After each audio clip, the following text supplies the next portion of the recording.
This is my island in the sun, where my people have toiled since time begun. I may sail on many a sea, her shores will always be home to me. Oh, island in the sun, built to me by my father's hand, all my days I will sing in praise of your forest waters, your shining sand. When morning breaks the heaven on high, I lift my heavy load to the sky.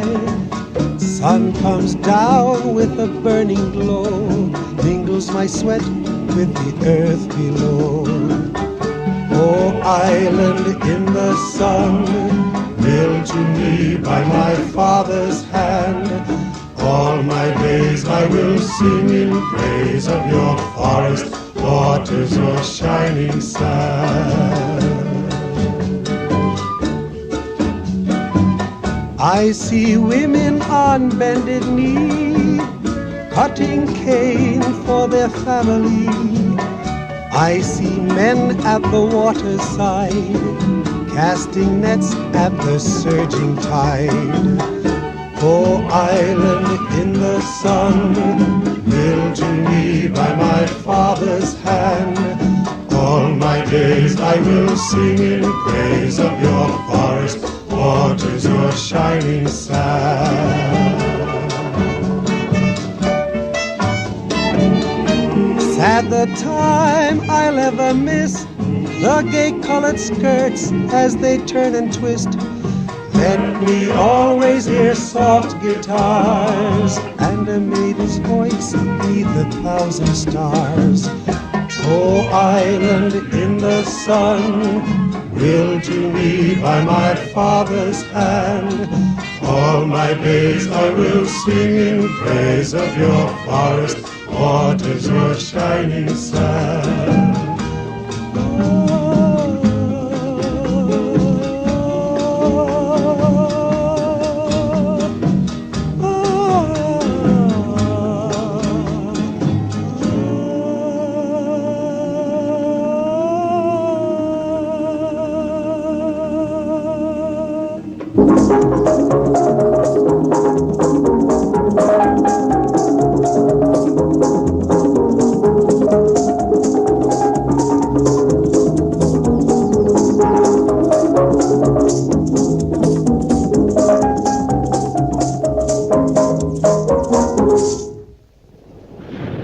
The island of Santa Marta is not very much different from any of the other smaller islands in the Caribbean.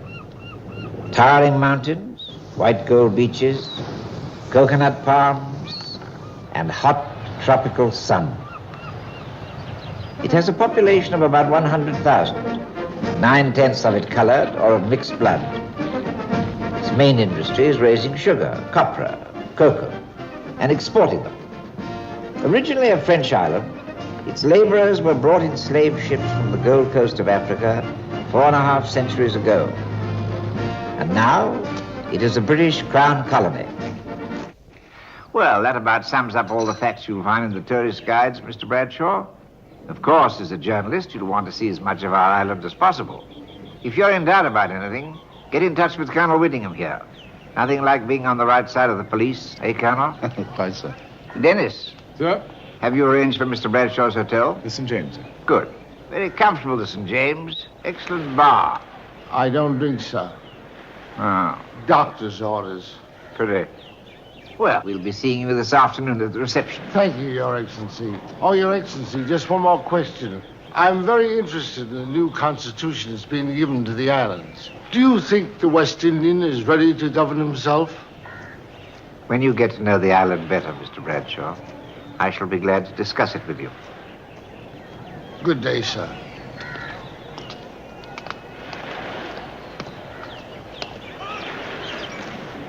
Is there much discontent in the islands, Colonel? Crime's my business, Mr. Bradshaw, not politics.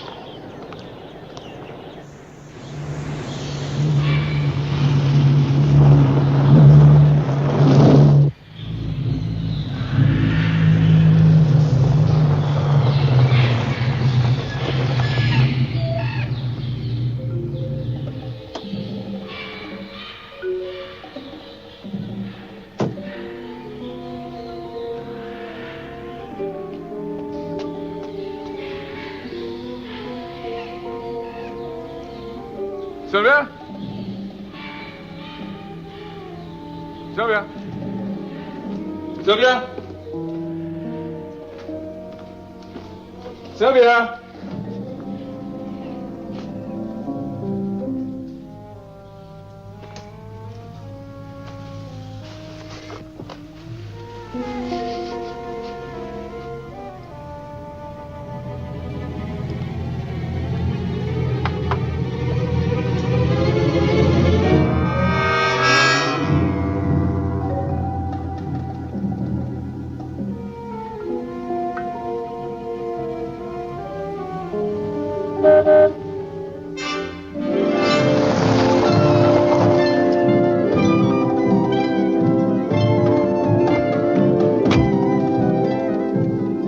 Bye, Mavis. See you later. Bye.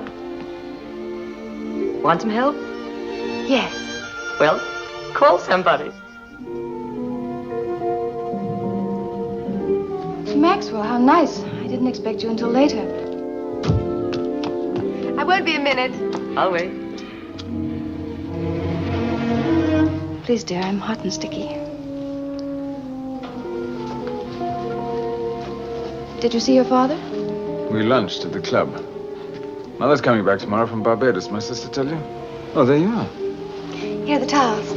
Thanks, dear. Well, I'm off for a shower. Tell Mavis we'll see you at H.E.'s party. Okay.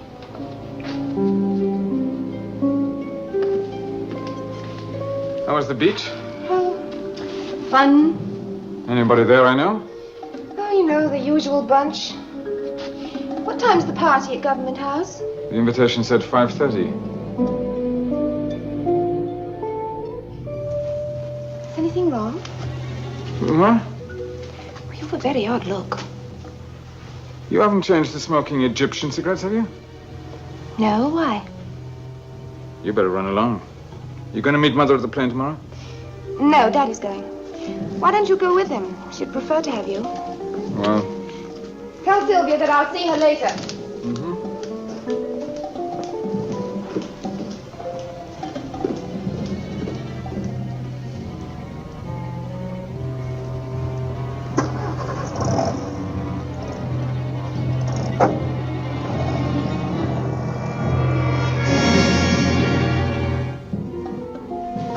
Is that you, darling? Yes? You'll have to hurry. What time did the invitation say? 5:30. Do we have to go? I'd rather stay out here at Bellefontaine. Well, we can't very well not go. After all, it's protocol. Besides, it's a party to welcome Lord Templeton's only son and heir. What's his name? Who? The governor's son? Ewan, I think. I saw his picture in the Tatler. Pass me a tissue, would you, darling? He's been stationed in the Middle East for the last 18 months. This will be a holiday for him. He's going up to Oxford in the autumn. You seem to know a great deal about him. Well, you know the island.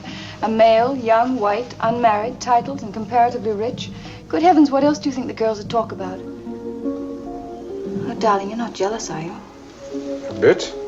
Whatever of. Anybody with all those virtues? It's the penalty for being so much in love with you. That's sweet. Anybody out of the house today? Out at the house? While I was in town? No, not that I know of. Why? I just wondered. Darling, you must get dressed. We'll never get to the party.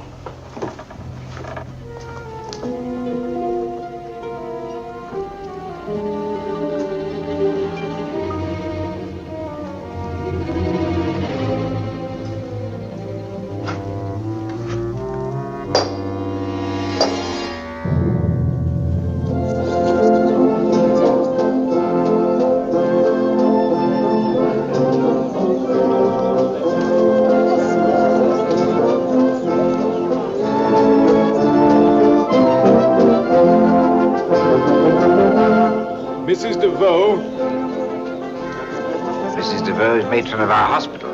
Her son also captains our best cricket team, my son Ewan. I know exactly how young Templeton feels. 18 months military duty in the Middle East, desert, fleas, not a woman in miles. How do you do? How are you?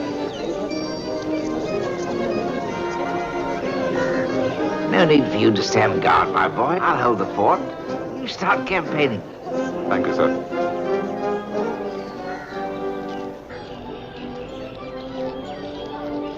No, I can't go in. I haven't been invited. I can't crash a party at Government House. But you can, if you're with David Boyer. I'll say you're my cousin. What difference does it make? It makes a difference to me. If I go in as Margot Seaton. If I have to leave, I leave as Margot Seaton. It's all right with me. That's the way you want it.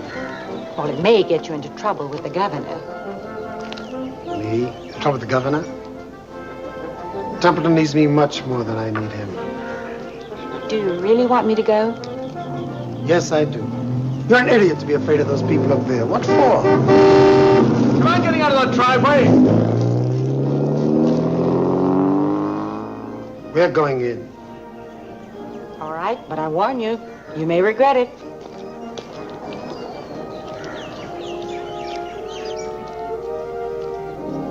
What do representative girls in their early 20s drink at the beach in Santa Marta, Colonel? Rum swizzles, I believe. Rum swizzle. Tomorrow afternoon, then? With a thermos full of rum swizzles. Excuse me, there's my father.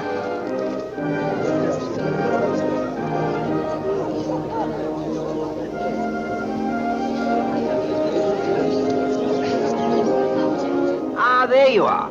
I was beginning to think my secretary had forgotten to invite you. Your Excellency, Miss Margot Seaton. How do you do? Will you excuse me? There's an American journalist here I'd like you to meet. I'm sure you've explained how dangerous I am. Of course. Our homegrown revolutionary. The press is a nuisance, but it exists. And I believe in cooperating with what exists. I'm Dennis Archer, the governor's aide. How is it I haven't seen you before? Maybe it's because you buy your toothpaste at the wrong drugstore. What should I take that to mean? I work at the Bonmaci drugstore. Oh, in that case, I shall change my patronage. You're wondering what I'm doing here, aren't you? Well, Well, I wasn't invited. David Boyer dared me to come. I don't like being dared. I see. Next time I shall see that you are properly invited.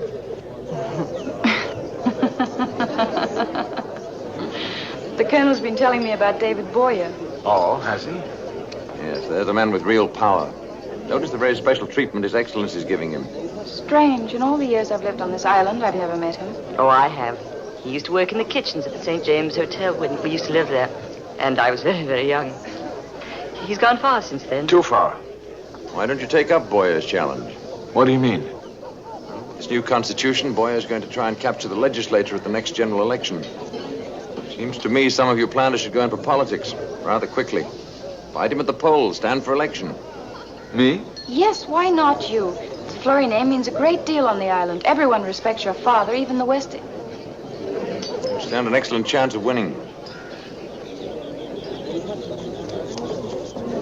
Do you often smoke these? Only on special occasions. They're Egyptian, aren't they? Yes, I have them made for me in Cairo. They're very difficult to get here. My childhood wasn't very much different from any of the other children who I grew up with. It was always the same story. Rum and ginger, please. No opportunity for anything. No one to tell, pay any attention. That's when I began organizing. One of the most important fights is against tradition. This island's shackled with traditions. Would you agree with that, Mr. Flurry? What? Mr. Boyer here says he thinks the island is bound with tradition. What would Mr. Boyer have us do? Forget them? Mr. Flurry speaks as if traditions belong only to him. We have ours, too. I'd be the last to deny him his traditions. Which ones, Mr. Flurry? The ones we got on the slave ships? Or in the cane fields working like beasts? Or the ones we have now? The ones we're making every day, despite the slave ships and the cane fields? No, Mr. Bradshaw, we don't intend to live the way our fathers did. Your father, if I remember correctly, worked on my father's plantation. Till the day he died. He was well taken care of, whether he's sick or not, whether he worked or not. That was charity, Mr. Fleury. What we want is equality. What I want is a drink. How about you, Maxwell? No, I won't have one. This headache. Do you mind if we go? Now? But we've only just arrived. We're all going out to the club later. I told Sylvia I wasn't up to this party. We can be social some other time. Will you excuse us? Mavis, Mr. Bradshaw, Colonel. It's good to see you, David Boyer. It's nice seeing you again, Miss Norman. It's been a long time. Yes. As a matter of fact, you were 12 years old at the time.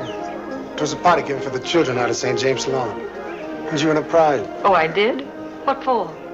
The obstacle race. I haven't been much of a prize winner since. As a matter of fact, I remember watching you from the kitchen window.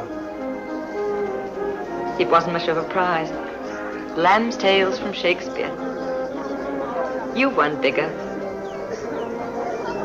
Perhaps.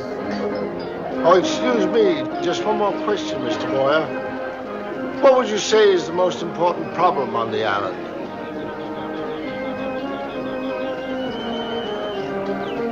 Color, Mr. Bradshaw. Color. Would you excuse me?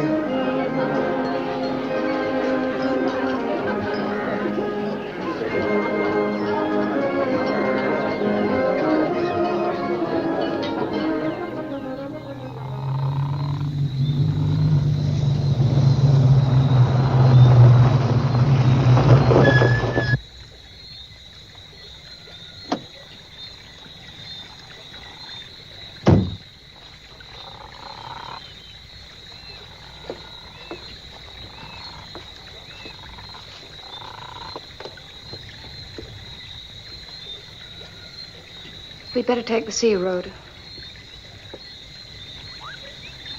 Aren't you coming? I feel like staying here for a while. Beautiful night, don't you think? What sort of a mood are you in now? So you and your friend Carson think I ought to go into politics? I think what you did at the party was stupid, deliberately insulting David Boyer that way. He can be dangerous. So can I. Forget Boyer, let's talk about Carson. He's interesting, don't you think?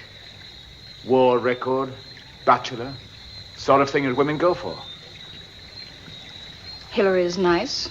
If I were a woman, I'd prefer Carson to you and Templeton. But it was you and all the girls chased after.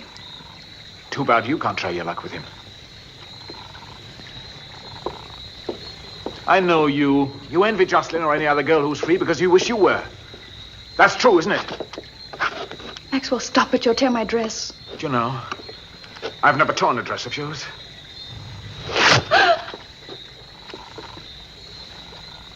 Take me home. Home? Women get bored making love in the same room. A change of scenery helps. Stop it.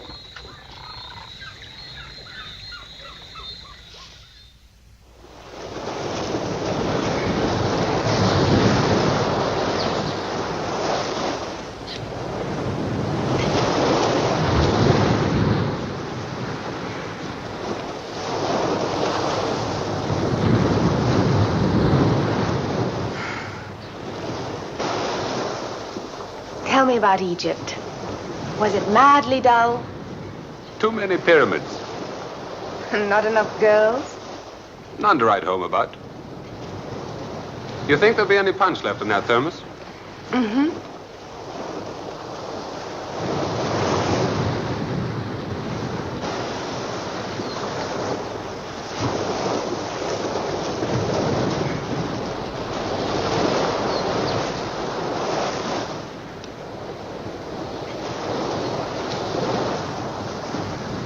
Cold enough? Uh-huh. What's your life like here, gay? Not very. This is a small island, and there's a dozen girls like myself. And not enough men. Oh, the boats come in sometimes. Tourists, sailors.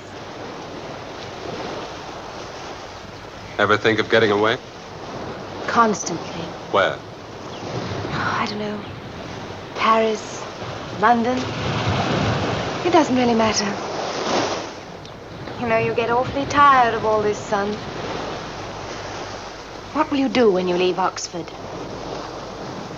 I've got a seat waiting for me in the House of Lords. Ah, I forgot. You've a title. Don't say it like that.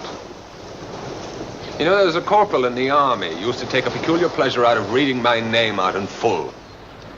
Private the Honourable Lord Templeton, E.J., number 61309. I suppose it did sound funny.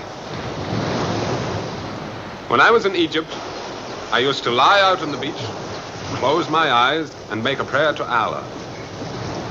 Please, Allah, I'd say, when I open my eyes, may there be a pretty girl lying on the sand next to me. Thank you, Allah.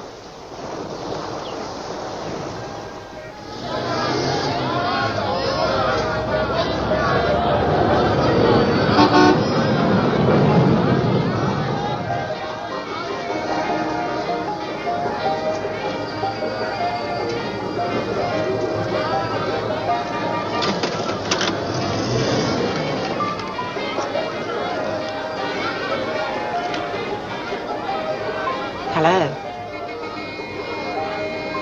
I want some toothpaste. What kind? Hey, one of those will do. The large or the small? What's the difference in price? The large is 36, the small is 24. I'll take the large.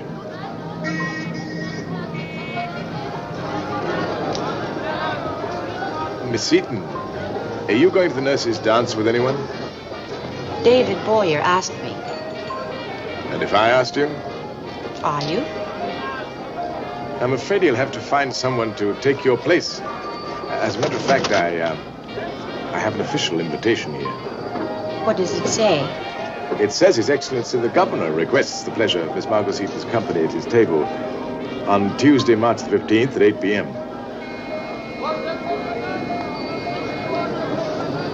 I'll call for you myself. Oh, you forgot your change.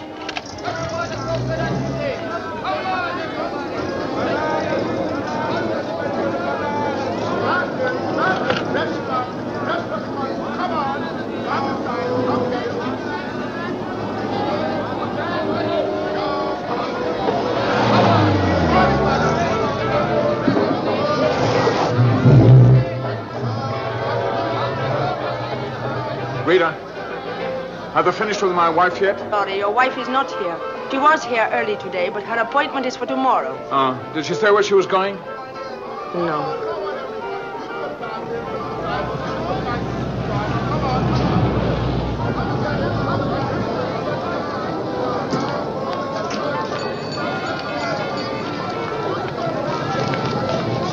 Darling, I'm sorry. Have you been waiting long? I told Maxwell I'd be at the hairdresser's, and then it turned out my appointment wasn't until tomorrow. Bit of luck your wife ran into me. Hillary's been awfully sweet. I insist he come shopping with me. Was it very boring? Well, they say women have only two passions, and one of them shopping. What did you buy? A bikini. It's really something, isn't it? Right. You better rope up the beach, old man, when she wears it. We'd better be going. Lucky shot running into Hillary Carson, wasn't it? Yes. Do he still smoke those cigarettes of his? What cigarettes? You remember those fancy gold-tipped ones that he has made up from in Cairo? Perhaps that's what I need to be more successful with my own wife. A special brand of tobacco. I don't know what you're talking about.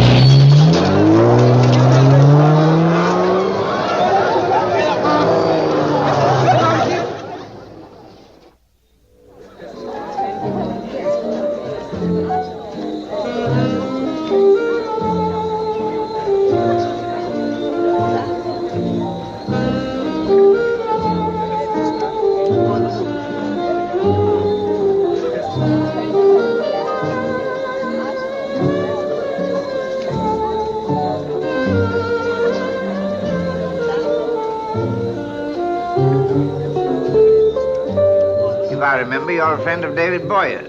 Yes, I am. He's a young man for whom I promise a brilliant future. You must all be very proud of him. Well, that's what he keeps telling us we should be. Dennis tells me you're working at the Bon Marché pharmacy. Dennis? Dennis Archer, my ADC. Oh, yes. Confidentially, he's not much of an ADC. You know, odd sort of fellow, writes books.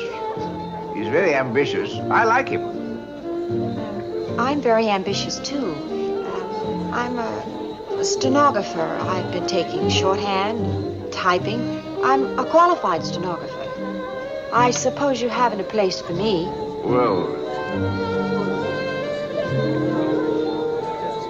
I had no idea you danced so well. Thank you, Merci. Thank you, Your Excellency.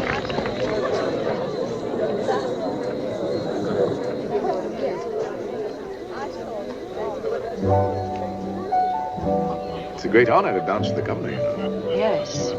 Now I know all about you. Oh? What did he say? Odd fellow, writes books.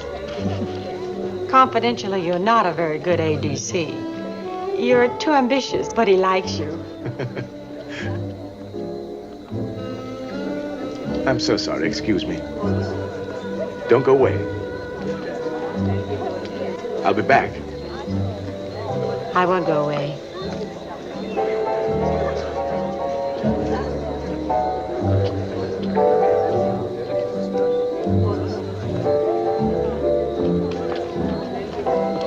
So that's the reason you didn't go to the nurses' ball with me, huh? I warned you, didn't I? About what? That you might regret making me go to the governor's party.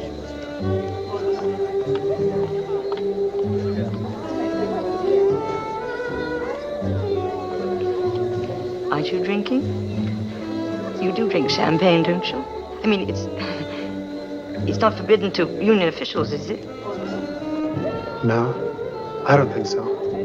All right, then. Come along, then. Champagne goes awfully quickly at parties. Excuse me, ladies. Excuse me.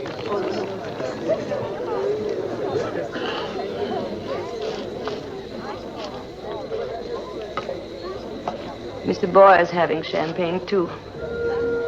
I was asking the police about you. The police? Colonel Whittingham. We were sitting at the same table. What did the colonel have to say? Young chap, no background, fighting his way. No idea where he wants to go, except up. The colonel also seems to think you like the idea of your own importance. The colonel seems to think. What do you think? I don't know. And why are you trying to find out? I don't know that either. Does it make any difference? Having an aim in life? An aim? Not just floating about. Tea at 5, dinner at 8, Tuesdays at the hairdresser's. Having, I used another word for it, a cause.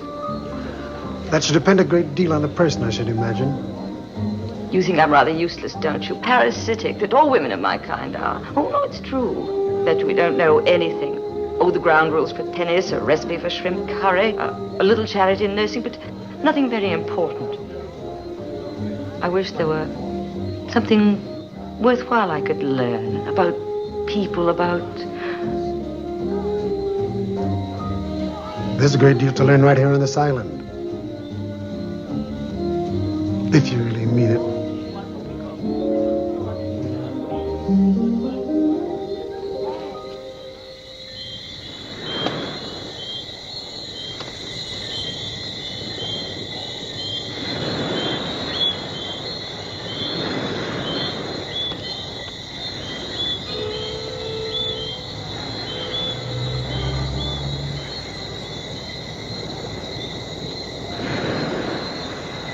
Oh, it's beautiful.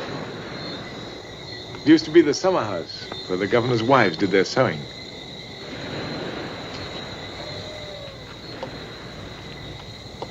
I told the governor I'd like somewhere to do my writing, and, Oh, is this what you're writing? yes, Is it a novel? sort of. What's it about? Oh, people and places. It begins in London and then goes on to Hong Kong, Cairo, Malta, the West Indies. Is that where it ends? I haven't finished it yet.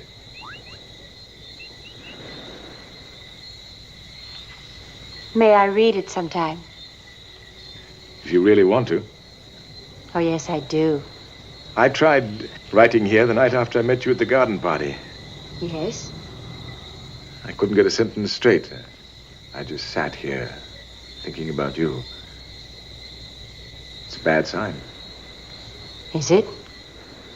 No, somewhere someone once said that there's always a point at the beginning of a love affair where a man can draw back, where he's still safe.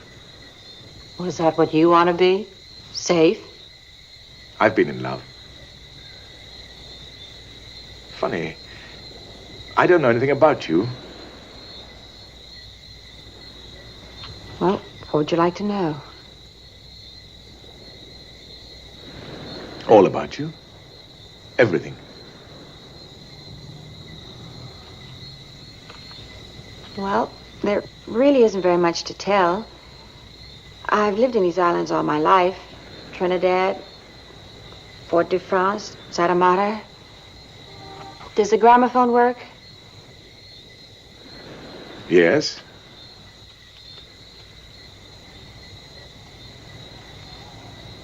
Do you want me to play it? Yes.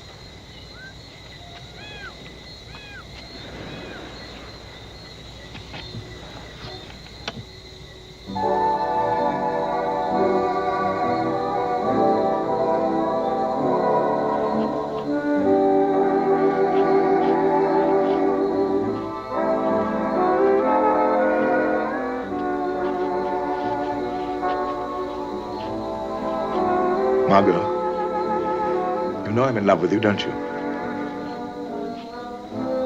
Yes.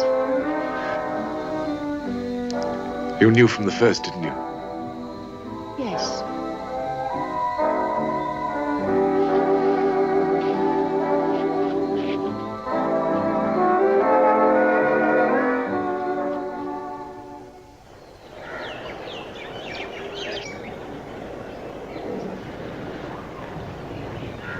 Hot.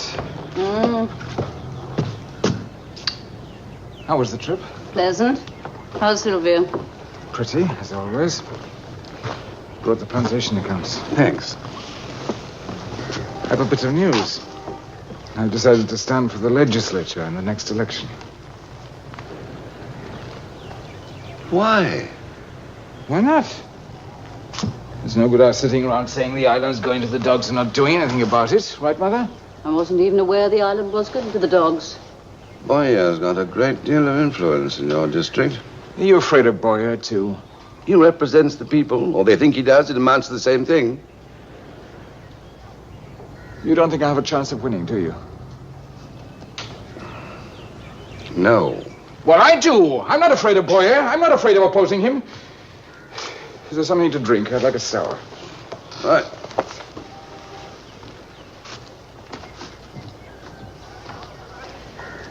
Your father and I were talking about taking Jocelyn to England for a while. It's death for a young girl like her in this island. She ought to have the chance of meeting the right people, don't you think? Do you think he'd ever trust me to run the estate single-handed? Your father felt like that about the election because he was concerned for you, what a defeat might mean to you. Was he? I don't remember us ever being concerned about me before. I can't remember us ever worrying whether or not I went to England, whether I ever had a chance to meet the right people. All I've ever had is this dreary island. Oh, no. You're not being fair. Fair? I'm being truthful. I know what people say. I know what people think. I know what you think. I know what he thinks. I never lived up to the great Fleury name. But I might have if I'd gone to Oxford and Eton, like Arthur did. Many things might have been different, but instead you sent me to school here with a lot of colored brats. All I ever heard about was Arthur, how well he was doing, what good reports you had. That's who Father cared about. Elder son, apple of his eye. Arthur's dead. No, he's not dead. He's alive. Always will be for him, and I'll always live in his shadow. Charming Arthur, modest Arthur, and then Arthur dead in the war, a hero. Maxwell, be quiet, will you? All right, Father was kind. He gave Sylvia and me Bellefontaine as a wedding present. A decaying house out on the godforsaken tip of the island. And I'm supposed to be grateful for being Julian Fleury's son.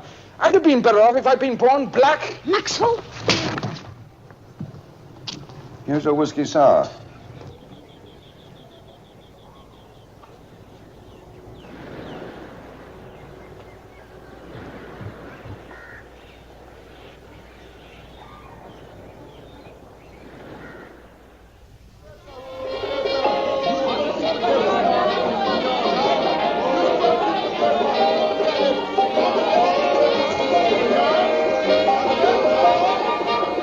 Care for a drink? Love one.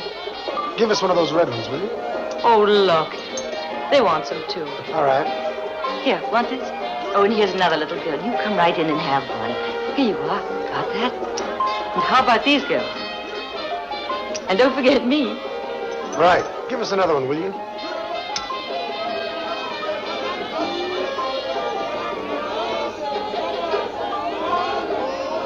What was that all about? There once was a man, don't remember who, drew up 200 different classifications of mixed blood on this island. Well, the children don't seem to know about it yet, do they? Not yet. You lived here all your life, but I'm sure I'll show you a part of this island that you've never seen before.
Uncle Riley.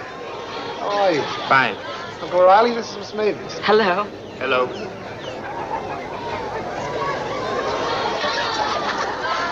Eden, Sonny, Antoine. This is Miss Norman. Antoine. Hello. Good cutting, huh? Yes. All right, see you later. All right. Well, they all seem to know you. That's my business. I was born in this village. There's the old schoolhouse. The roof still leaks, timber still rotten. But there'll be a new one there next year.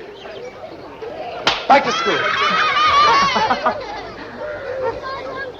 Well, they're all very proud of David Boyer. They'll be prouder.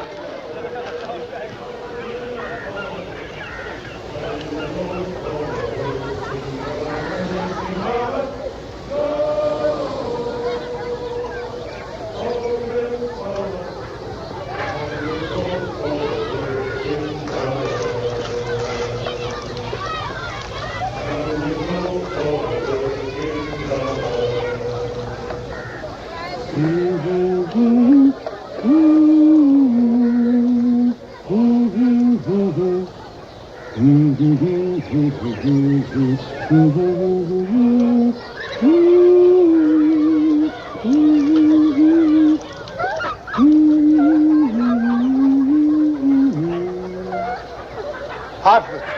Yes? What are they singing? Doesn't have a name, really. It's a song the tourists never hear. It's a word chant.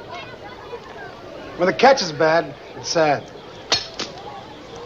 And when it's good, well, it's like champagne.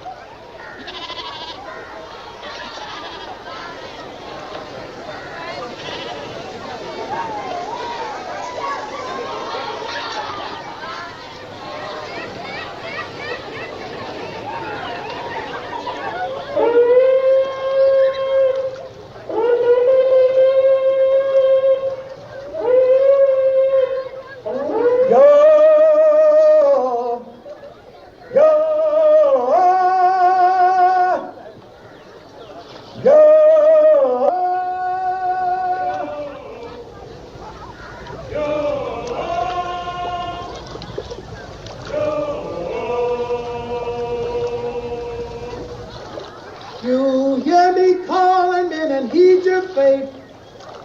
Jump up, brother, come and pull your weight. Forget your aching from the day before. So today we gonna do that and more. Big man holler, go, all men follow. Now we go for a working dollar, yes you holler. Go, all men follow. Down you go for a working dollar. Working man, I am tried and true. I won't ask you nothing that I wouldn't do. Pay today is the same as last. You works the same, just a little fast. A lead man holler, yo! All men follow.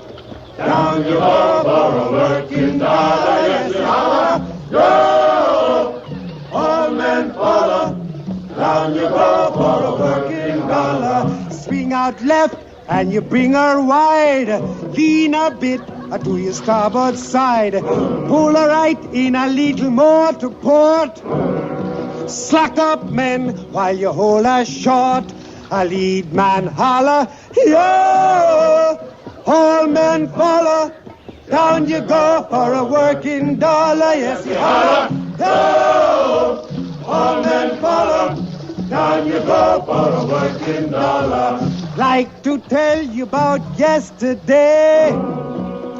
Work right well, I am proud to say. I want every man to try his will. And make yesterday look like you were standing still. A lead man holler, yo! All men follow.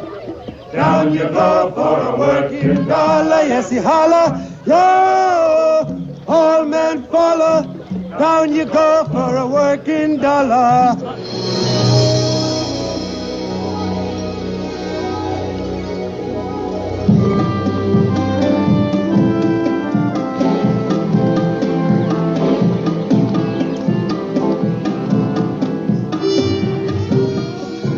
They're making masks for carnival. You should really see them then, the little towns.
Maxwell are staying in town. The key should be in a flower pot on the veranda.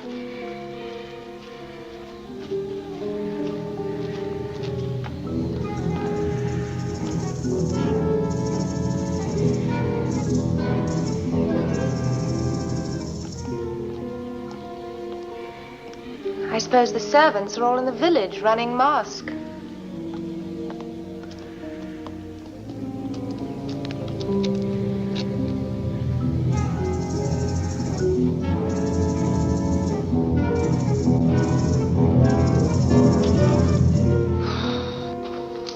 Can you smell the damp?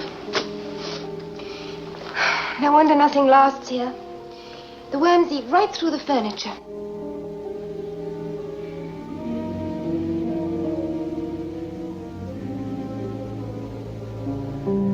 How about some tea? It's a very good idea.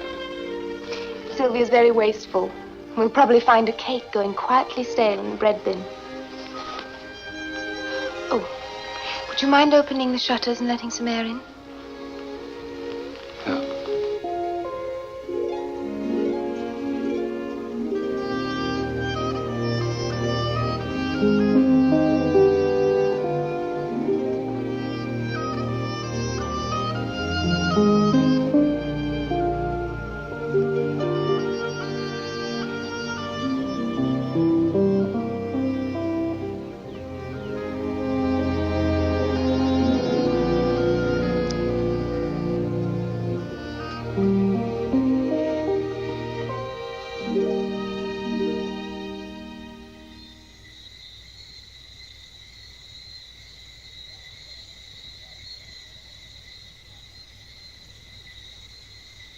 I think we should go. I'll put the key back. I hate leaving here. Your brother's very lucky to have a place like this all his own.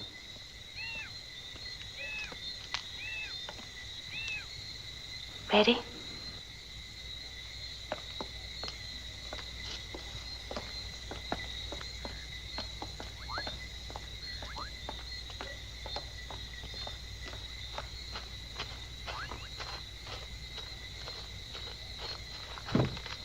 Oh, would you like me to drive?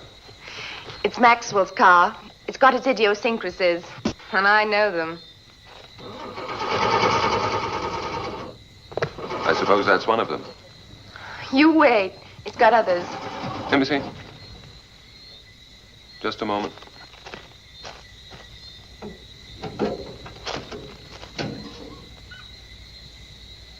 Well, now, I hate to tell you this, but your rotor arm's gone.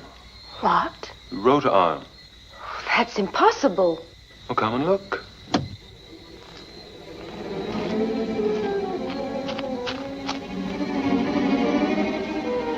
It's been taken out. Is this a carnival idea of humor? It's somebody's idea of something. What do you think we should do now? Telephone your father? I think we better.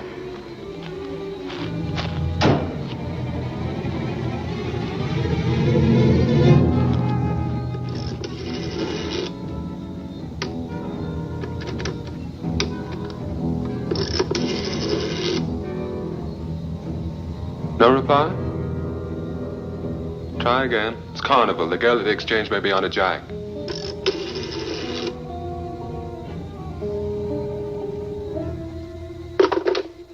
The line's dead.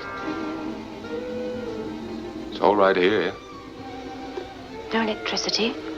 The rotor arm gone, and now this. 3 times can't be a coincidence. What do you mean? Grudges get paid off at carnival. Against you? Me? Or my father? Maxwell's car. It's Maxwell's house now, too.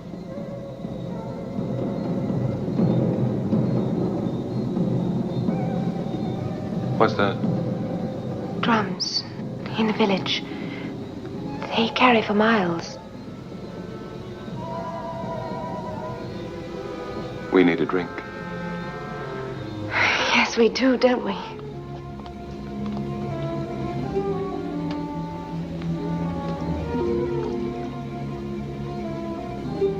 Won't they worry at your father's?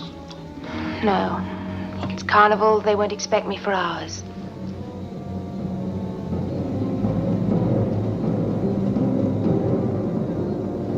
think the moon's up. Shall we have a look at it?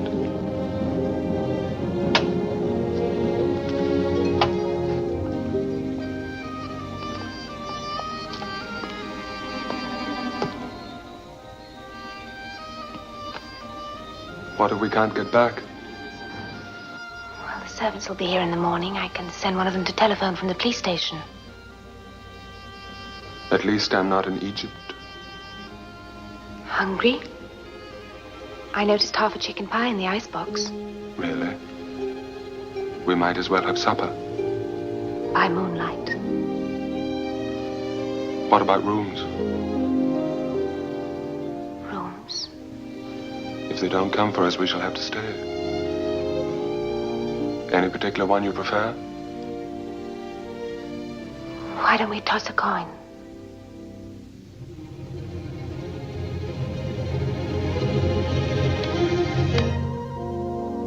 Heads?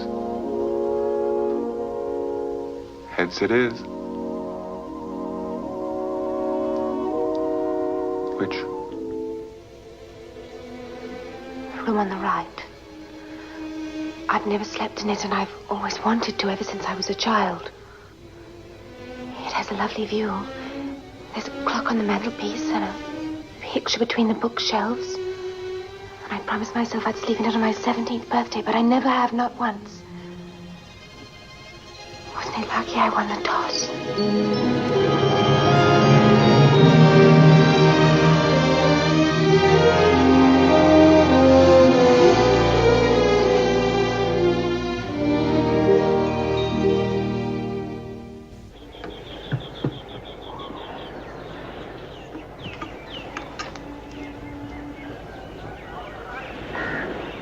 Well, I suppose there's bound to be some sort of gossip.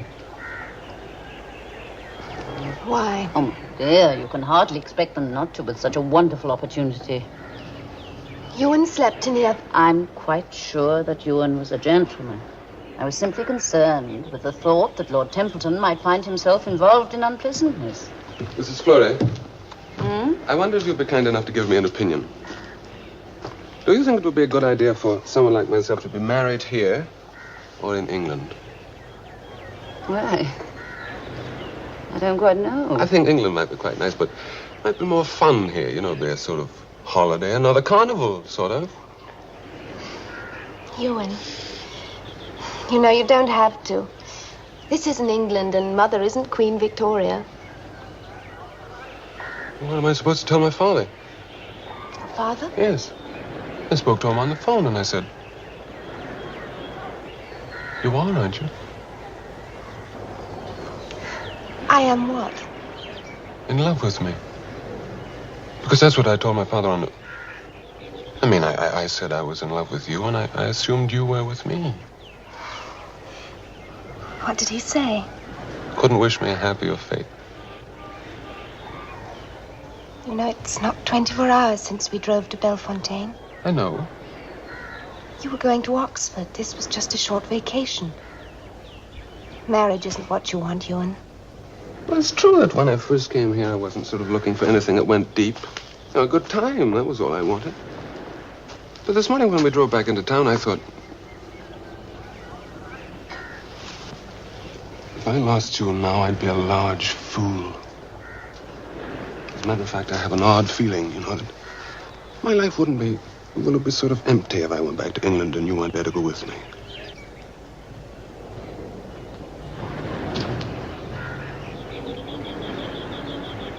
Morning. Good morning. Your daughter's just been proposed to, Mr. Fleury. By whom? Me, I'm afraid. Ewan, would you mind leaving? I'd like to talk to my parents alone. I'll see you later. Bye. Bye. If you're in love with him, I see no reason why you shouldn't accept him. After all, you won't be any hindrance as far as his going up to Oxford and his career is concerned. You haven't said yet whether you are in love with him. Yes, I think so. I mean, very much. But it's not quite that simple. Ewan has a name, he has duties and obligations. I have to be quite certain. Is there any reason why I shouldn't marry him? What do you mean? What reason could there be? Addie? Is there any reason why I shouldn't marry Ewan? No. There's no good reason why you shouldn't marry him.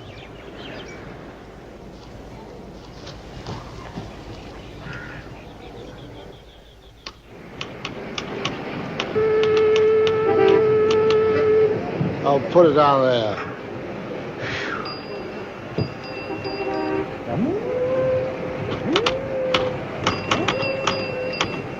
Oh, hello, Bradshaw. Oh, hello, Mr. Flory. Hot, isn't it?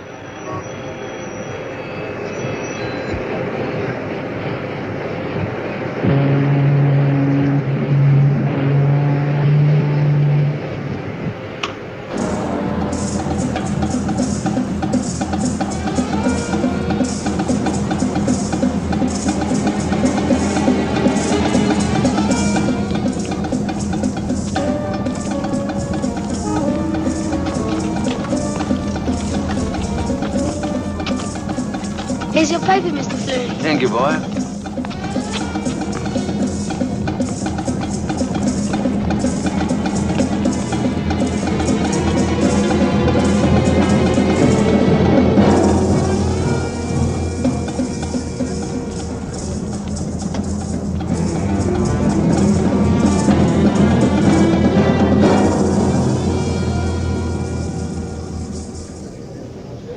The Fleury family is a perfect example of the problems faced by many of the old families on this island. For 300 years, there's been marriage and intermarriage which nobody's sure of their precise ancestry. But a veil of secrecy, whispers, and innuendo has been drawn across this problem. Julian Fleury was brought up in England. A distinguished Wessex family was delighted 35 years ago when he proposed marriage to their youngest daughter. Presumably, they did not know that Julian Fleury's mother, who died in childbirth, was a Jamaican with colored ancestry. Is it true?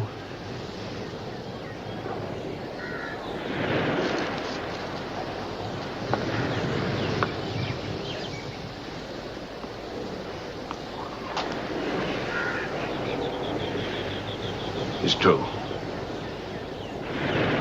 What were you lashing out at when you tried to slap me? Your own guilt? Your betrayal of us? Betrayal? Your mother never knew. She knew. Didn't your mother? Yes, I knew. But how? An anonymous letter came years ago. And you never mentioned it. I saw no reason to. I wanted to keep things as they were. Faithful wife, noble mother. Maxwell, stop it. How do you expect him to feel? How do you think I feel? To believe that you belong to one kind of a world and then suddenly... When I asked you if there was any reason why I shouldn't marry you, and you said no. I said there was no good reason. How can you say that? Ewan's heir to a title. Can you picture a black man sitting in the House of Lords if we had a son? There's no need to exaggerate. My mother was 3/4 white. I've only 1/16 of colored blood. The chances are your children will be completely white. Bradshaw's right. All this whispering, all this secrecy. How shall I face it here? Will you listen to me quietly for a minute? At the start of any misfortune, one always feels that the end of the world has come. Well, the end of mine has. Perhaps I want to leave this island, take Sylvia with me, make a fresh start somewhere. You think that'd be best? Do I have any other choice? I can see myself walking into the club. Anybody for tennis? There's Fleury. He's perfect for mixed doubles. His grandmother was a bit on the dark side, you know. Your roots are here. Your life is here. Oh, it's easy to talk about making a fresh start, but what would you do? Where would you go? What do the Fleurys know except how to run a plantation? Nothing. Think it over. Talk to Sylvia. Think it over. Talk to Sylvia. Above all, we must keep our heads. The great thing is to do nothing hasty. Behave as though nothing extraordinary has happened. Otherwise, people will say, oh, look at the Fleuries. They daren't hold their heads up in public. Go to the club tonight. Behave naturally. Don't avoid people and don't send them too many drinks. No, I won't come. I don't want it to look as if the clan was mustering in force, but behave as though nothing had happened. Lunch is ready, ma'am. Thank you, Mary.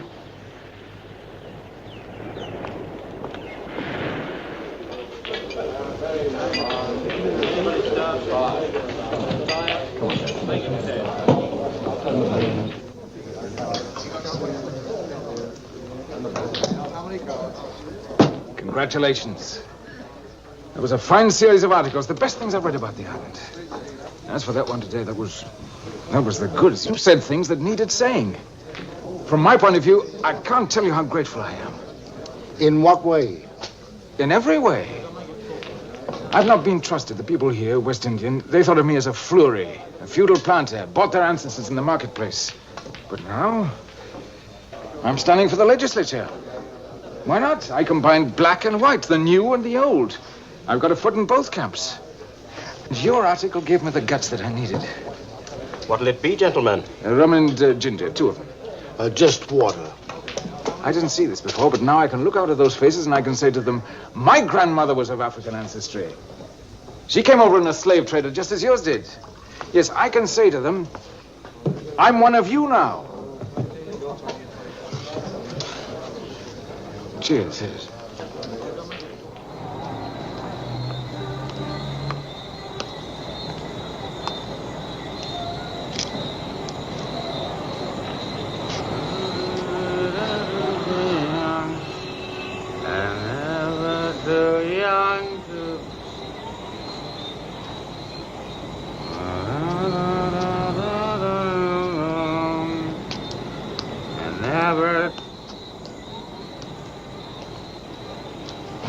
Hello. I want to talk to you. You do? Who the devil are you? Fleury. Maxwell Fleury. Yeah? Oh, so you are. What do you want to do? Make a contribution to the Bellefontaine Fund? What? Fund, the Bellefontaine Fund. I want to talk to you. Alone. Something you need settling between us. I can't think what. Anyway, whatever it is, let's do it inside.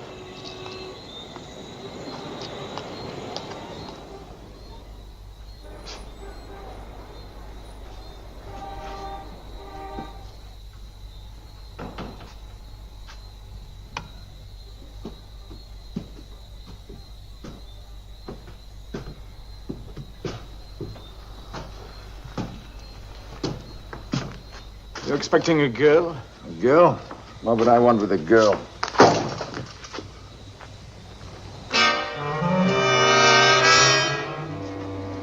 Excuse me.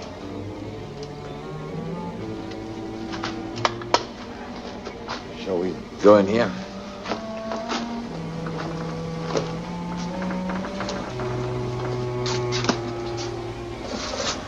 Make you whiskey? No. No, I don't believe in chaps drinking themselves to death. Just leave that for retired colonels. Remember that song? You're never too old to be young, and never too young to be old. No, I was once married, Fleury. I was in hospital in Tripoli during the war. My wife fell in love with a Polish musician and thought that the best thing for both of us was a quick divorce. What's that supposed to mean? Mean?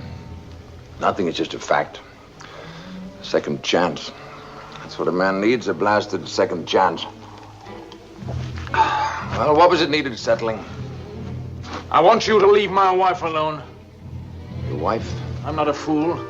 Trouble is you weren't smart enough. The whole place stank of those fancy cigarettes of yours. You out of your mind? I've had as much as I can take from you and from this island, you understand? Stay away from my wife. Look here, I'm fed up with idiots. Are you suggesting I've been making... I'm not suggesting anything, I'm just telling you. Well, you can ruddy well untell it and apologize. And get this into your stupid skull. I don't make passes at wives of acquaintances, and I don't share my women. And even if I did, I wouldn't take something from someone like you with a tar brush rubbed across his face.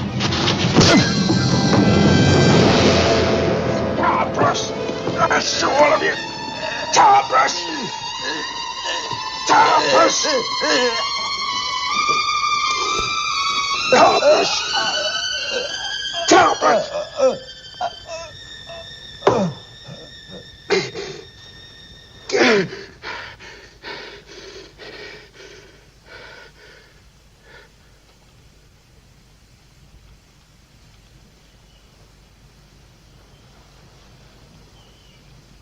Carson.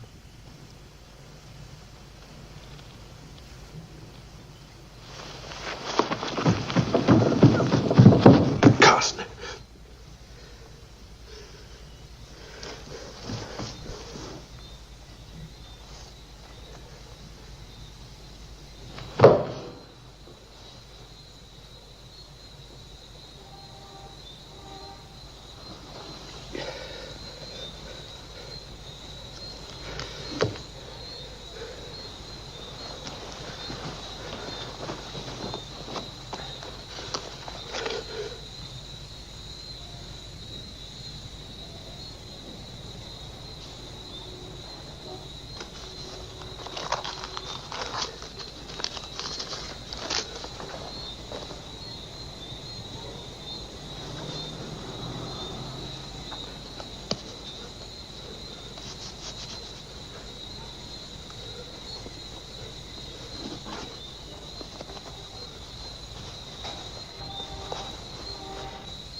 I suppose there's no doubt about it being murder.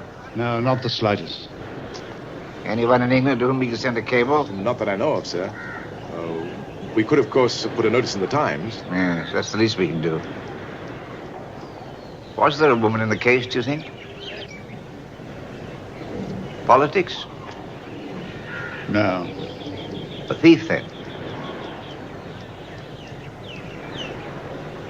All right, that's your affair. I won't meddle. It seems a bit sad, though, a chap's life ending like that. You'll see to it, won't you, that he's put under with full military honors. Rossen. That'll be all, sir? Yes, that's all. Goodbye, Colonel. I suppose this business of Bradshaw's article is all over Jamestown, that and Carson's death? Yes, sir. What's your opinion, Dennis? About what, sir? Having the wrong sort of grandmother. Well, it's difficult to pick one's ancestors, sir. Yes, it is, isn't it? Send a girl in, will you? I want to dictate a note to Whitehall. Right, sir.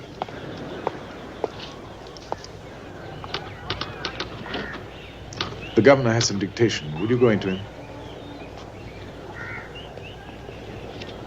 I finished the letter to London. Is it all right? I've never known anyone like you.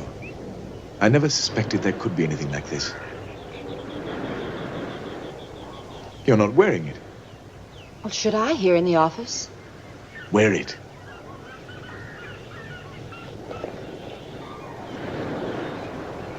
Here, let me.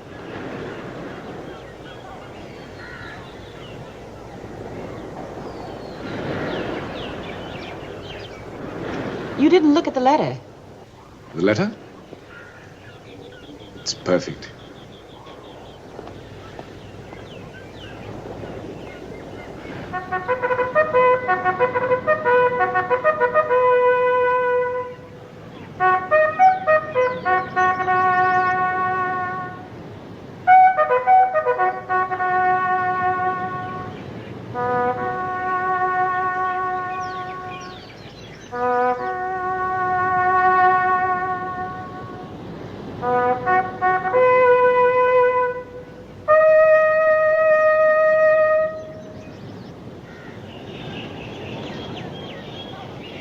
Jocelyn, I've got the car. Would you like to come for a drive?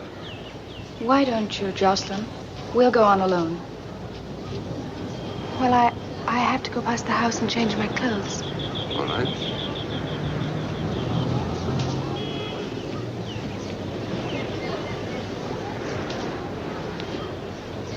Hello, Colonel. Hello. Mr. Bradshaw. Appalling thing. Carson. He and I were quite good friends. I can't understand how it happened. Is there anyone you suspect, Colonel Whittingham? Now, Mrs. Florey, you know policemen, they suspect everybody. What time did it happen? The coroner puts it at about 10. That's odd. I went to the club after I left Father's. I was worrying about Bradshaw's article, how they'd take it. I may have passed Carson's house at the very moment. How awful. You might have saved his life. A few minutes earlier, I might have met him in the street. We'd have stopped and talked. He'd have asked me in for a drink. And then we'd have found this... I suppose it was a thief. Quite likely. Maxwell, on your way to the club, Bradshaw mentioned the time, and it occurred to me that you might have passed Carson's house. Did you see anybody hanging about outside? See anybody? No. There was a car that drove by afterward. Afterward? After what? After I'd passed Carson's house. I'm sorry I can't be of more help, Colonel. Do you think she'll care, Colonel? Who? The ex-Mrs. Carson. He was very much in love with her, you know. I couldn't say. Poor man. He came out here with such high hopes. Yeah. Well, a chap can't pick the way he'll die, or we'd all do better at it. Goodbye, Colonel.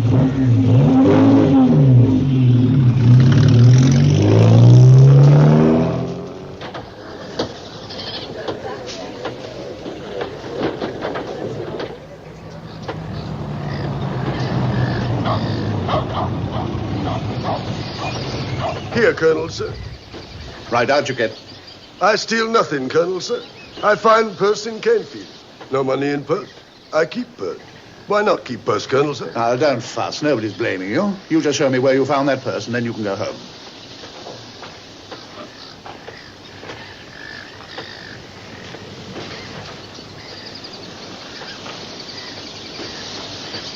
What, no further than that? No, Colonel, sir. I found purse right here. Right. All right, bring it back.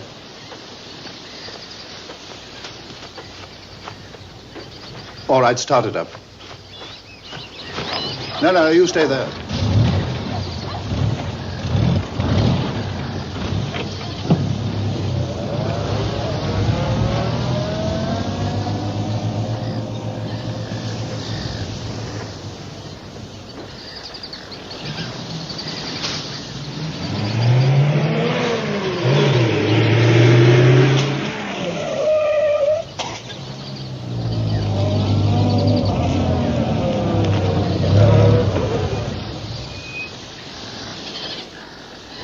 Okay, back you get.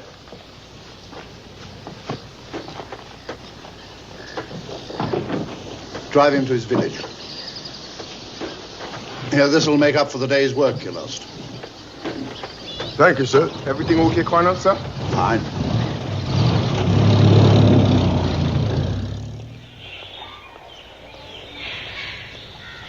Three. Oh, hello, Maxwell. Oh, Mavis. Hello, darling. There's some news in the paper. Oh, what is it? They found the wallet. What wallet? Carson's wallet. Here. Let me see. Would you like a drink? Yes, I would. How about you, Mavis? Love one. Poor Hillary.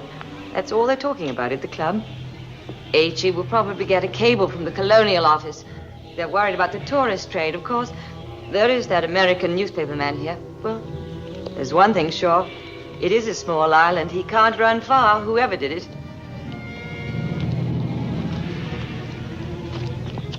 Tell Sylvia I had to go into town.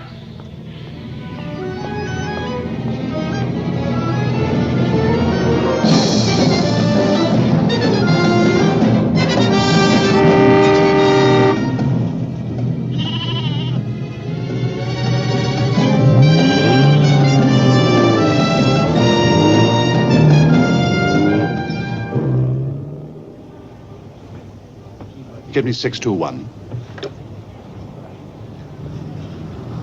Yes? Just hold on a minute. Never mind. Good morning, Maxwell. Anything I can do for you? I was wondering, Colonel, if you'd be kind enough to chairman a meeting up in my district next week. I'm standing for election. Glad to. Thank you. Sylvia, all right? Yes, fine. Good. I see the papers say you found Carson's wallet. Yes. Yes, Carson's papers were in it. That's how we identified him. That was stupid. What? Leaving the papers. At least I'd say it was stupid. Would you? Huh. I'd say too clever. I ran into Bradshaw. He certainly was a housebreaker. Was he really? I wonder why. Is there any other possibility? Well, a policeman has to keep his eyes open, you know. A chap my age can't afford to miss a bet. Particularly with the governor all stirred up. You mean it might have been made to look like a thief's handiwork? My dear fellow, how would I know? There are 15 possibilities. I'm in the dark. Which is the likeliest? Never have preconceptions, my boy. Open mind. That's the thing. You mustn't look too disappointed. The work gets done, never fear. Let's say I guessed who the murderer is. A guess, mind you, no more. But it wouldn't do me the slightest bit of good, my dear fellow, not the slightest. A court wants proof. So I just wait. Patience, my boy, that's the ticket. Yes, I know that sounds dull to you impatient chaps, but that's police work. Oh, he'll probably play into my hands, whoever the fellow is. I'm in no hurry. You know, I said something like that to a bloke once. I can't remember who. Oh, middle-aged, my boy, no memory at all. Oh, yes, in BG. That's where it was, yeah. Yes, forgery. What put me onto my man was a slip he made. A tiny one, hardly noticed. The chap said afterward instead of after. Get the point? Absolutely the key. No, probably not. I suppose I didn't explain it properly. Afterward. That's what gave me the clue. Afterward? Absolutely, my dear fellow. That's what put me on the scent. I'm glad you dropped by. Happy to do that chairman thing for you. You ring me up the day you need it. Cheerio. Thank you.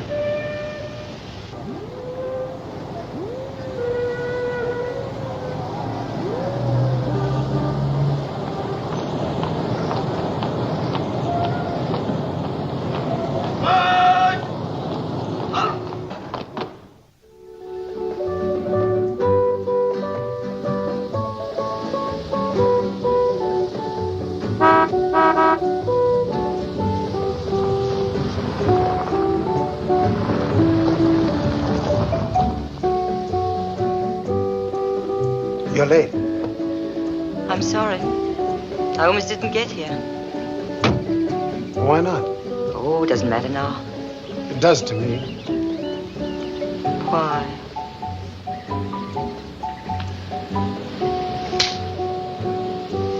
Why'd you choose this place to meet? This plantation used to belong to my family. It was first on the island. I wanted you to see it. Your family? I didn't know that. It was destroyed during a slave uprising in 1843 during the French rule. I wonder what could have caused it. Any number of reasons. A single insult, a whipping, a girl, who knows? Do you know what happened to the owners?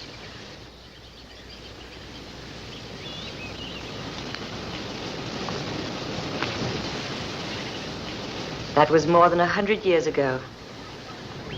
And now you're here, and I'm here.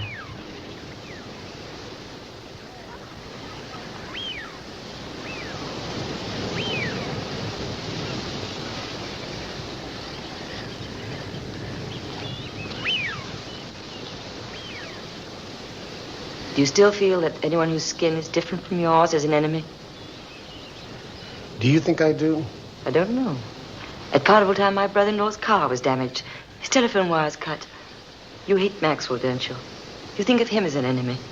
I think of him as a snob. As an arrogant plantation owner. Is that the reason why you almost didn't get here?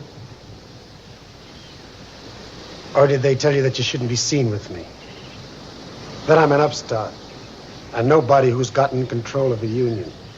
That I'm a dangerous man who should be watched carefully. You don't suppose I listen to them. I only believe in what I see and what I know. Do you know what they say about me? Poor Mavis Norman, always getting into trouble. Always picking the wrong man.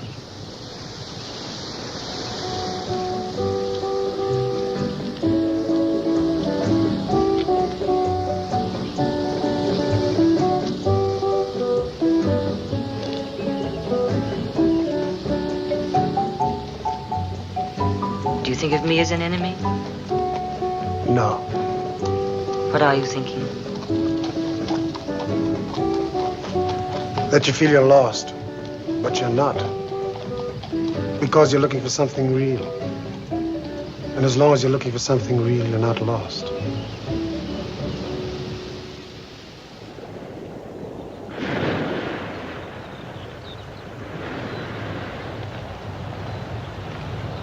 I suppose you and your father discussed that article of Bradshaw's. Of course. What did he say? Well, he said we ought to announce our engagement at once and then have a celebration party. When did he say that? Last night when he got back from Guyana. And what did he say about our getting married? First things first, he said. We could talk later about what people in Victorian homes might call naming the day. How neat. What? Your father's no fool. I thought it was very decent of him. What else could he say? It wouldn't be diplomatic, would it, for the governor to offend the whole colored population of Santa Marta? Engaged. And then no one can say that G.H. draws a color line. Of course, marriage. I believe... My father's never lied to me. Do you think he'd run the risk of having a grandson? An eventual heir who's part Negro? He'll see to it that you go back to England. Not without you. It doesn't matter. The marriage isn't important anyway. Now, Jocelyn, we've got to get this clear. Bradshaw's article won't mean anything as far as... It's perfectly clear. A romance. Isn't that what you wanted? 18 months was such a long time in Egypt. And without a girl. Jocelyn, you've got to listen to me. Believe me, when we're back in England, this won't mean a... I don't want to hear about England.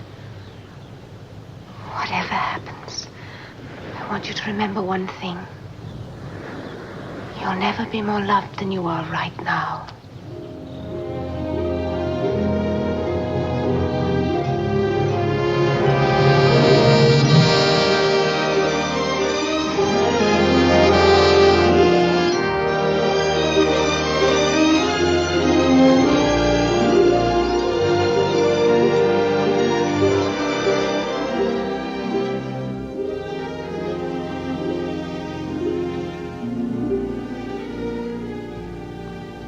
time is it?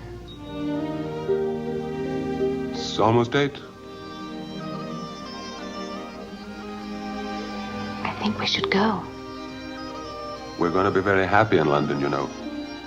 Forever and ever. Of course. Forever and ever.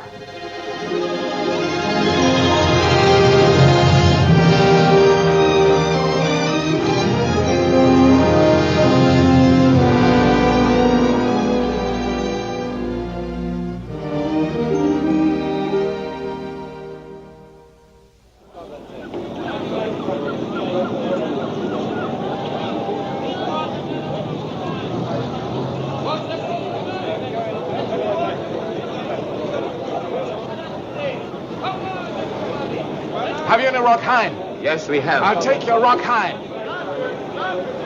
Yes. Give me some rock hind. Give me some rock hind. Give me some rock hind. Fish for dinner? Rock hind, and get it cheap here. Oh, I must tell my wife. Send it up to my house. That election meeting of yours is all set, I hear. Yes, you're coming out there, aren't you? I'm counting on it. Anything new about Carson? I mean, the man who did it? I've come to the conclusion it was an accident. An accident? Yes. Unpremeditated. A quarrel, that's what it was. Last thing, the poor devil wanted Carson dead. If only he'd come to the police station right away, we might have smoothed it out. What a fool he was. A fool? Absolutely. You see, the chap who did it, I'm sorry for him. He's not strong enough to bear the burden of his guilt. Ever read a book called Crime and Punishment? No, why? Well, you should. It's about just this sort of thing. A man who's committed a crime and his relationship with a detective who knows he's committed it but still can't prove it. They have a secret together. There's a deep bond between them. It's rather like a love affair because the detective is the only man in the world who understands it. And in his heart, the murderer wants to be found out by the detective. Now, this fellow in the Carson case, you know, what I'd like to do is to go up to him, take him by the arm, and tell him not to worry. I'll do my best for you, I want to say to him. I'm not out to punish you. I'm not out to punish anyone. It's just that I've got to maintain law and order. But I mean you no harm. We'll get it fixed as manslaughter. That might mean only 5 years. And the sentence could be remitted for good behavior. It might be only 3 years. I know that sounds a long time now, but 3 years passes very quickly. Now, you look back 3 years. Does it seem a long time? No, of course it doesn't. And after all, 3 years isn't such a big price to pay for your peace of mind. So come now, confess. Tell me. Well, that's what I'd like to say to the poor devil if he came to me. Well, I'll be seeing you. Oh, that book, Crime and Punishment, I'll send it over to you. When you get a chance, you read it. Yes.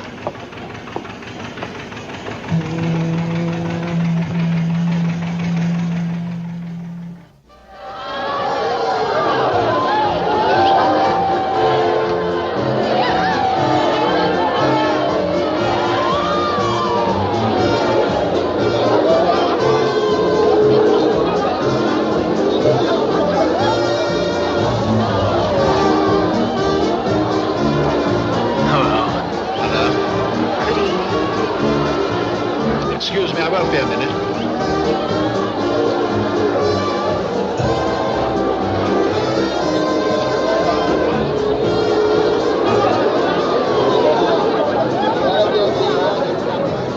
Are you nervous? So am I. All these people.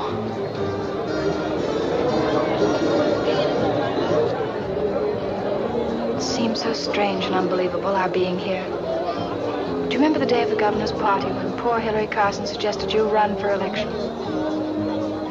I never really thought that... I remember. It must have come to his mind that very moment, because when he came out to the house that morning... He came out to the house? Yes. You knew Carson rather well, didn't you? Well? No, I wouldn't say well. Why? Why did he come out to the house? It had to do with the Bellefontaine Fund. The Bellefontaine Fund? Yes, he wanted to find out what sort of a gift your father wanted. It was intended to be some sort of token of his services to Santa Marta. He said, don't mention it to anybody, particularly Maxwell. It was intended as a surprise. That's all. That's all it was. Of course. What did you imagine it was? It's time to start.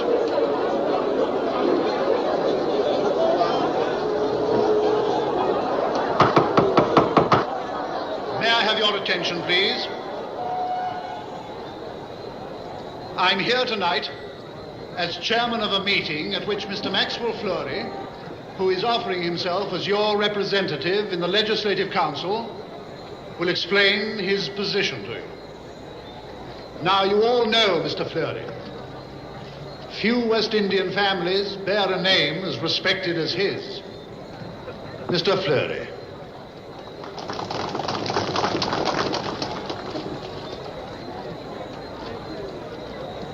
The elections for which I stand before you as candidate.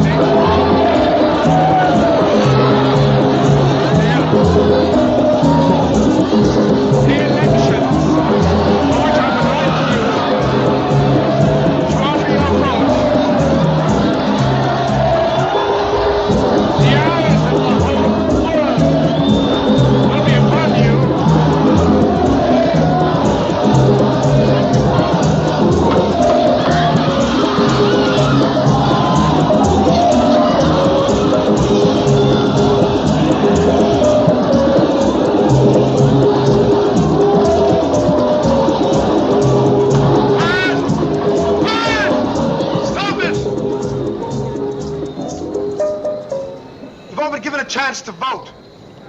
When the time comes, you'll use it. And now, let him use his right to speak. The floor is yours, Mr. Fleury.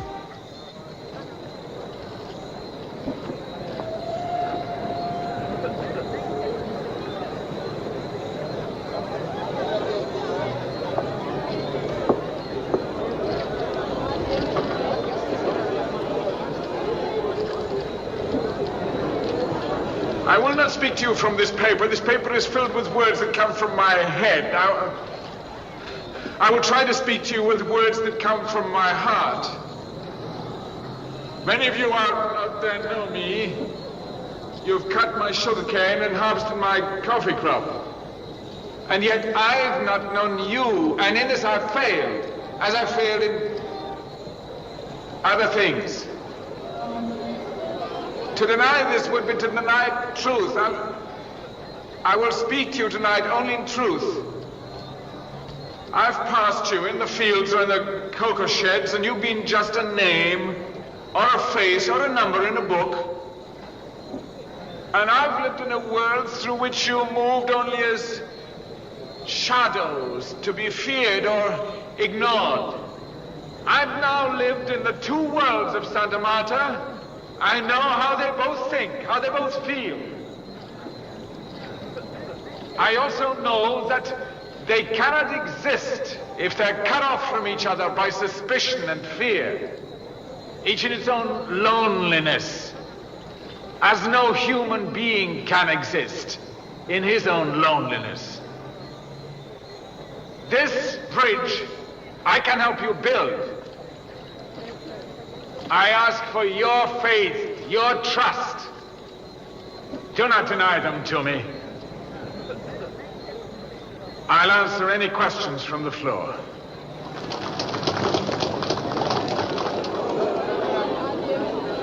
The floor is now open for questions. I have a few, Mr. Chairman.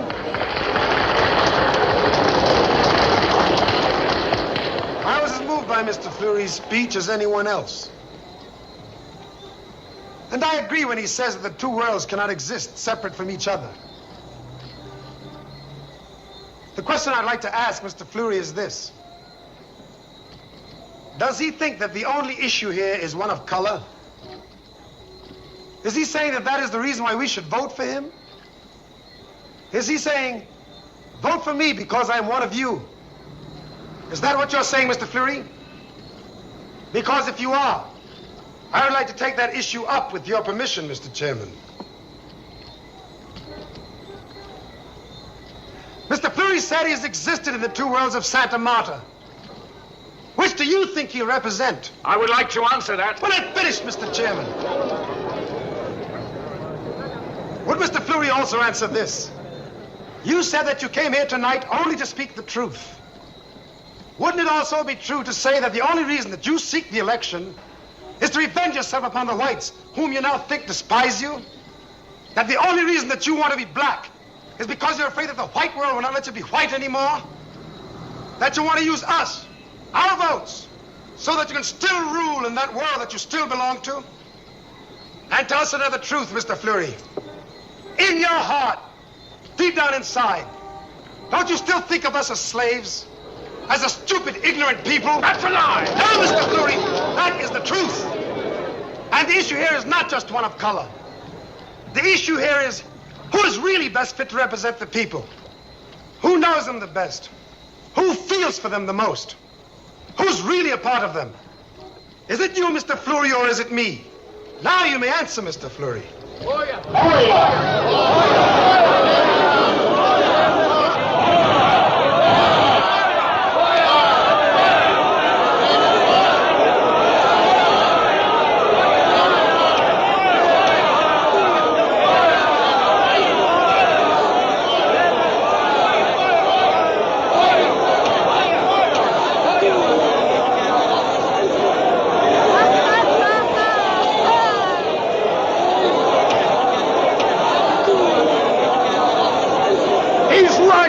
One of you.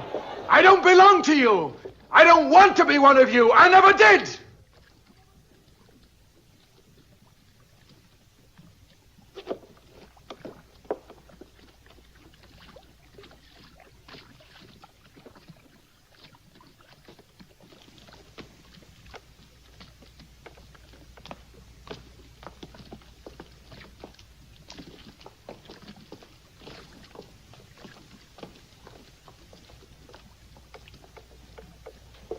All right, friends. The meeting's over. Let's go home.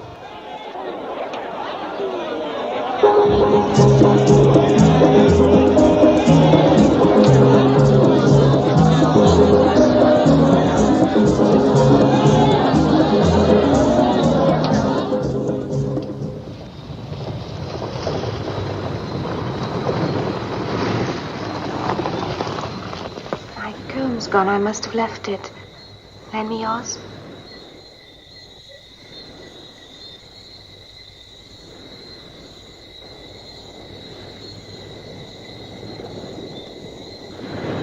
Am I presentable now? Mm-hmm.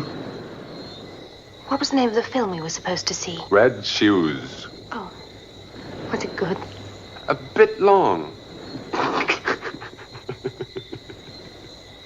Good night, darling.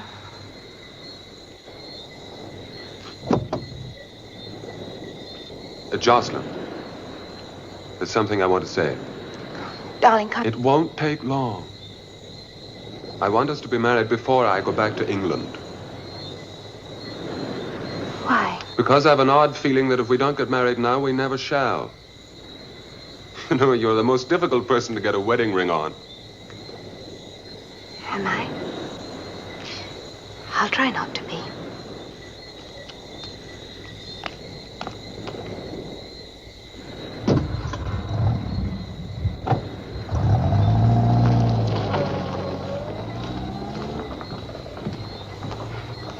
Late? I've been waiting for Maxwell to call. How was the film? A bit long.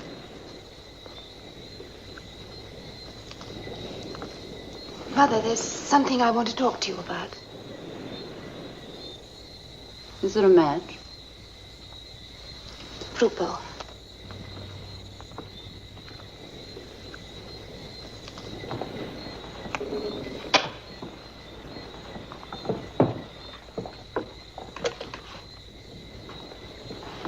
You were saying?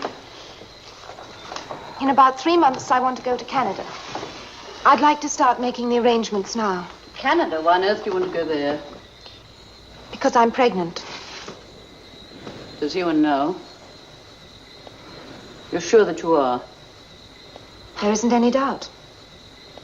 Well, you're certainly calm about it. You might show some shame, some guilt.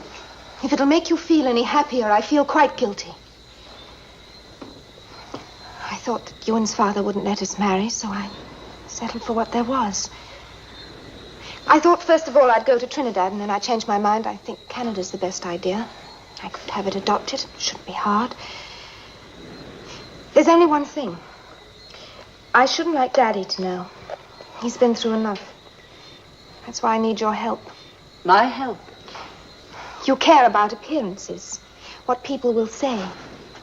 Thank you. Of course, you know that you behaved stupidly. You behaved like a peasant girl in the cane fields. Well, I suppose that's neither here nor there. It's the future that matters. May I have another match? You might at least strike it. You're engaged. You can get married in a hurry. You've not quarreled with him. He says he wants to marry me when he goes back to England.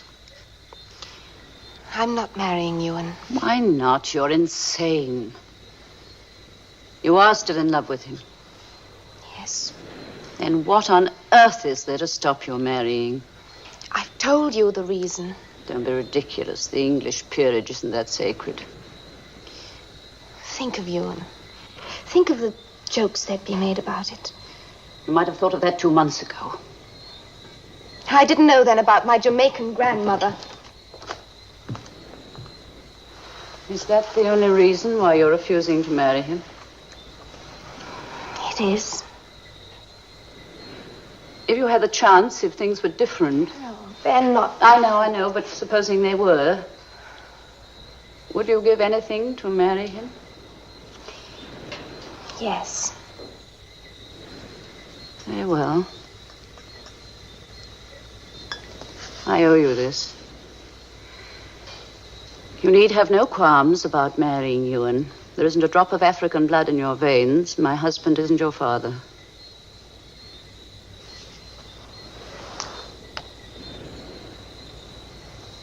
Isn't? No. Well, then who? That's immaterial. It's better you shouldn't know. He's completely English. You can rest assured of that. I shall tell Lord Templeton who he is. He has a right to know who will be the other grandfather of his grandchildren. Telling him will be the hardest thing I've ever had to do. It must be done. He may have your old-fashioned ideas. I must ask you for the same consideration you asked me. I'd rather your father... I'd rather my husband didn't know. You were always so devoted. I never conceived the possibility of another man in your life. Children don't. They think mistakes are their privilege. Mother, I don't want you to talk to Lord Templeton. I don't want you to tell him anything. But he should know. I'll tell Ewan eventually. But I won't have you humiliate yourself for my sake. Nor for Ewan's. Nor even for Lord Templeton's.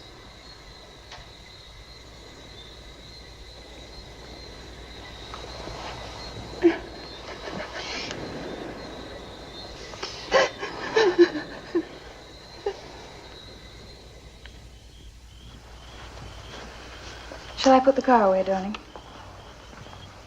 No, I'll put it away later. Are you hungry? Not very. There's some cold lobster in the refrigerator and a bottle of champagne. We could have it upstairs. Wouldn't you like that? I suppose. You know what I was thinking on the way home? That I've never seen snow. Imagine being my age and never seeing snow. Oh, it'd be so wonderful to go someplace after Santa Marta where they have real blizzards, real winters.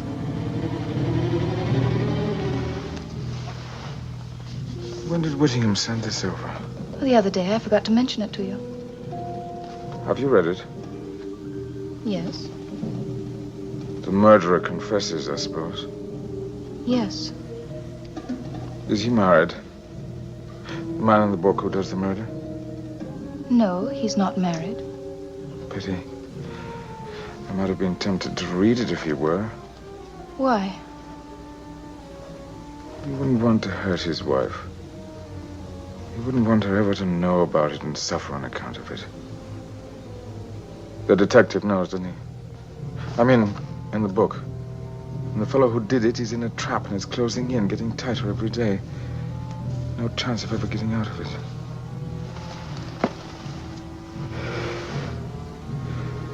What about that champagne you promised me? Were you jealous of Hillary Carson? Yes.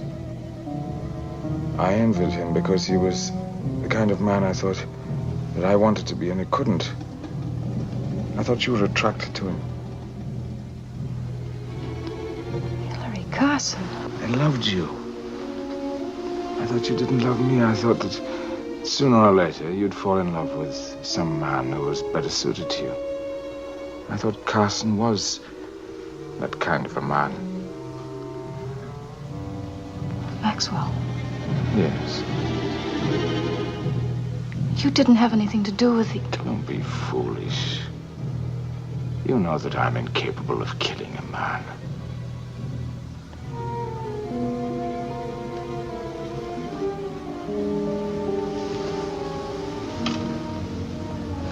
I'm going upstairs. I'll bring the champagne up.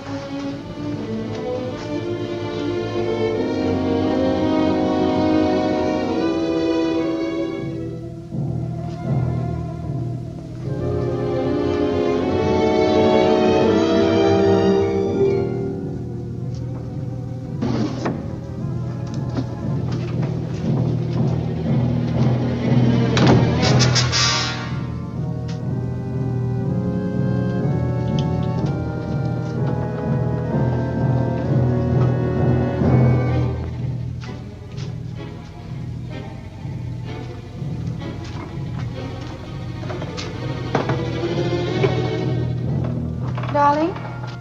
I'll be out in a moment.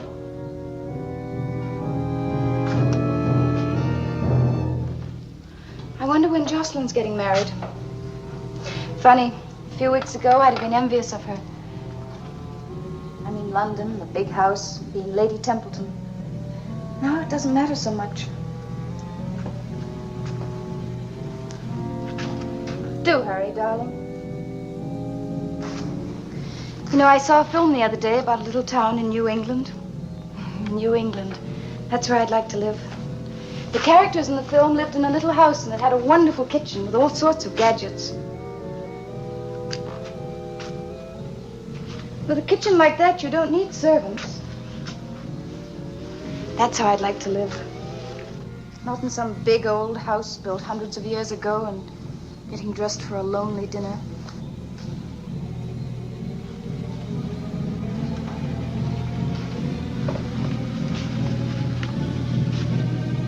You see, that's the sort of woman you married.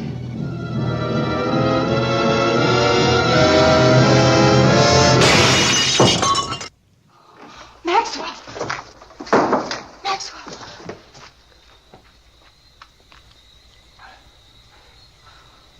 Darling, will you call Colonel Whittingham and tell him that I'm coming down to see him right away?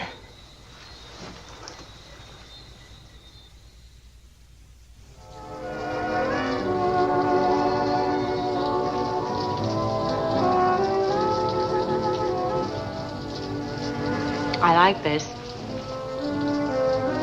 I've resigned. The governor found out about us. Oh? Well, what did he say?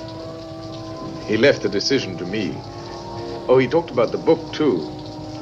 He was disturbed about that also. But this is the best thing you've ever done. Even if it's true, he said, it isn't fair to those who have to stay on the island. Oh! fair. It's true. It's so true and so good that it hurts. When are you leaving? Friday. What about you? You needn't worry.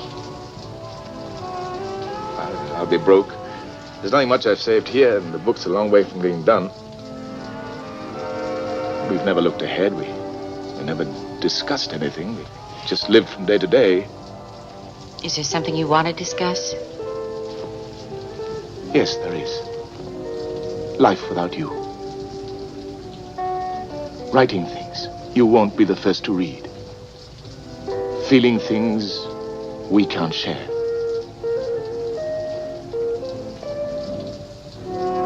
How long will it take you to pack? But 2 hours. I don't have very much either. There's a plane leaves for England on Friday. I'll send a car for you. All right. You don't seem very surprised at our going to England together. Where you go, I go.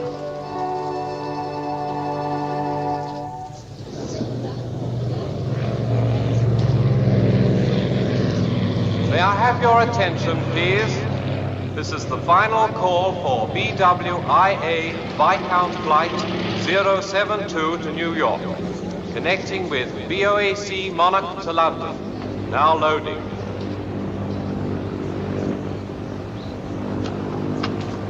Do you mind if I don't wait till the plane goes? Sylvia's alone. Goodbye. Well, son, there they go. Poor Julian. Who'd have thought a son of his... What will the indictment be against Maxwell, Colonel? Well, we'll try and get it in as manslaughter, son. I meant to have a talk with you when he arrived. Father to son. But I never did. Now he's married. Goodbye, sir.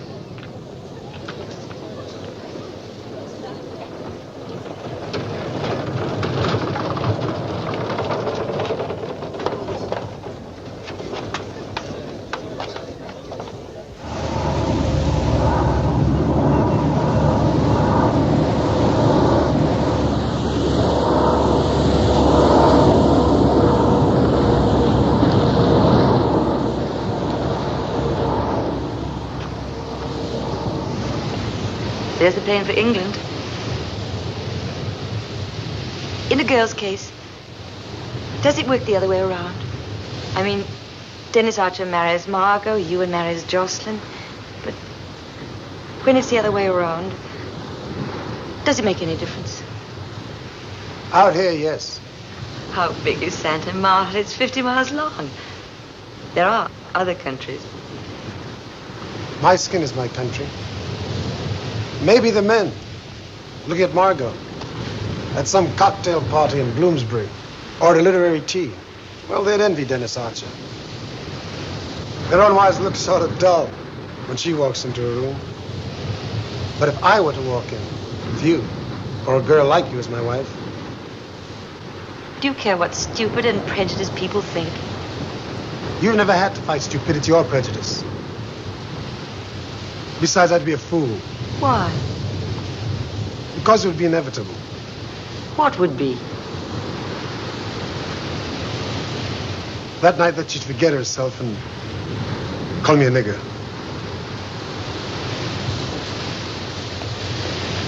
You can't mean that. You can't possibly mean that. No, I don't. Then why did you say it? Because here's my world. These are my people and this is where I belong. If I went to England, who would I be? What would I be? David Boyer. No. I'd be an exile in a bowler hat, sipping tea, carrying a rolled umbrella, talking with all the other exiles about how much we could do if we were only there. But I'm here. I don't have to go. And even here, I'd be in your way, wouldn't I? Yes, you would be in my way. Besides, they'd never understand. Who wouldn't? My own people. They'd feel I betrayed them.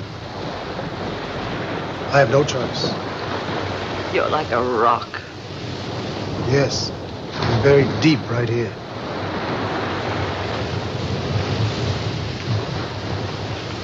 My people have their freedom. They've got a vote. They've got a power now. And I've got to show them how to use it. When I'm through here in Santa Marta, I'll go to St. Kitts and Barbados and Grenada and the whole archipelago. Shall I tell you why you won't go to England? You don't want that power for your people. You want it for yourself. You're afraid to go there because you won't have it anymore. Do you really mean that? I wanted to admire you, to feel that you were superior to most men. People don't count with you. Nothing counts with you but power. You use people. You climb on their backs. You can't mean that. No, I don't. You're right and I'm wrong. I'm wrong and you're right. And that's the end, is it? Yes, that's the end.